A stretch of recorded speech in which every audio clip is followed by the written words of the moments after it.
মরুভূমির পথ দিয়ে দৌড়ে আর কান্দে আর ডাকে, মদিনার পাখিরা রে আয়, মদিনার খবর, একটা খবর নিয়ে যা, কুফা নগরীর অবস্থা ভালো না, আমাদের বাবা মুসলিম বিন আকিলকে কুরবানি করে দিয়েছে, আমরা দুই ভাইকে খুঁজতেছে, রাস্তা পাই না, কোথায় যাব, হুসাইন যেন কুফায় না আসে, খবর নিয়ে যা।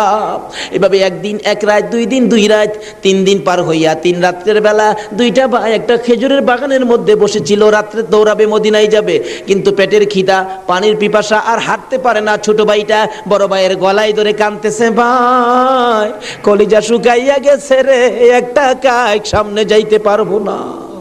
দুইজন গলাগুলি করে খেজুরের বাগানের মাঝখানে ঘুমিয়ে গেছে।